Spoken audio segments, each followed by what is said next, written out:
এখনকার রাজনীতি তো আপনার পুরোপুরি ভাবে আপনার ওই যে সোশ্যাল মিডিয়ার কল্যাণে ভয়াবহ এক পরিণতিতে চলে গেছে।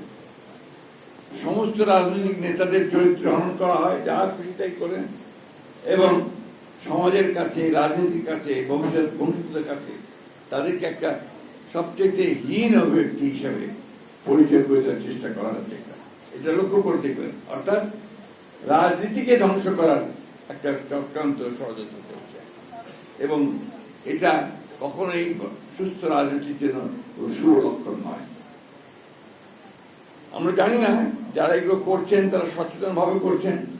আমার কাছে মনে হয়েছে অনেকেই, কারণ এদের মধ্যে অনেককে আমরা ব্যক্তিগতভাবে চিনি, তারা অত্যন্ত পরিকল্পিত হবে যে ভাষা, যে কন্টেন্টস তারা নিয়ে আসেন, সেটা রাজনীতির স্বাভাবিক যে ধারা সেটাকে ধ্বংস করবার জন্য যথেষ্ট। আমি বলবো যে তারা ভাইরা সৌভাগ্যবান, বা মাহমুদুল সাহেবরা, যে তারা অনেক আগেই চলে গেছেন এবং গিয়ে বেঁচে গেছেন।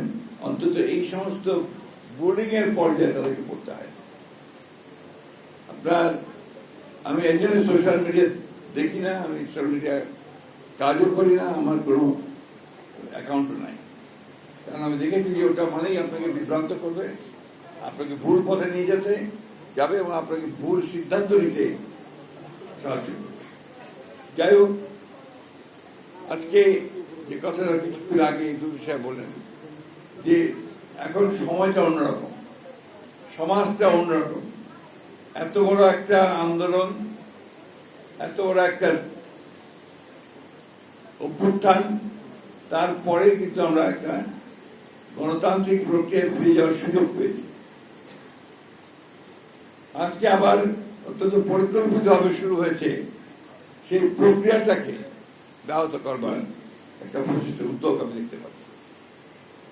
আমার কাছে মনে হয় যে গণতন্ত্র খুব বিপদে পড়েছে।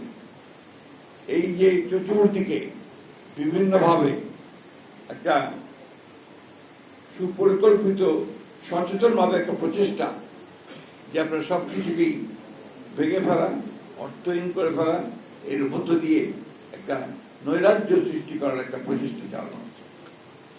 বাংলাদেশে আমি দেখছি একইভাবে আমাদের কিছু কিছু মহল, যারা নির্বাচনের আগে থেকে জুলাই 24-এর পর থেকে, কিছুদিন পর থেকেই এমনভাবে তারা বিভিন্নভাবে চক্রান্ত করছেন যাতে করে গণতন্ত্র এখানে না থাকে। সৌভাগ্য আমাদের, আমরা একটা গণতান্ত্রিক নির্বাচনের মধ্য দিয়ে একটা সরকার আমরা গঠন করতে পেরেছি। এখন এই সরকার দায়িত্ব হবে খুব দ্রুততার সঙ্গে আপনার এই যে চক্রান্ত, সেই চক্রান্তকে চিহ্নিত করে সঠিক খাতে এগিয়ে যাওয়ার চেষ্টা করা। মাহবুবুল হক, তারা ভাই, মাহমুদুল সাহেবরা, তারা সবসময় আসেন না, আমি আগেও বলেছি। তারা খুব ক্ষণজন্ম বলা যেতে পারে, যার মধ্য দিয়ে তারা জাতির কাছে, সমাজের কাছে কিছু তাদের যে অবদান, সেই অবদান রেখে যায়। সেই অবদানটি হচ্ছে আমার কাছে এটা মনে হয় তারা সবসময় চেয়েছে জনগণের কল্যাণ, জনগণের সমস্যাগুলো সমাধান করা এবং একই সঙ্গে গণতান্ত্রিক ব্যবস্থাকে আরো শক্তিশালী করা। আমার সবসময় যে কথা মনে হয়, বিএনপি সম্পর্কে অনেকে অনেক রকম চিন্তা করেন, স্বাভাবিকভাবে করবেন, এক মানুষের অধিকারী আছে, কিন্তু বিএনপির মূল যে চরিত্র, সেই চরিত্রটা হচ্ছে একটা উদার গণতান্ত্রিক রাজনৈতিক দল, লিবারাল ডেমোক্রেটিক পার্টি। বিএনপি কোন বিপ্লবী দল নয়। কেউ যদি বিএনপির কাছে বিপ্লব আশা করেন তাহলে ভুল করবেন।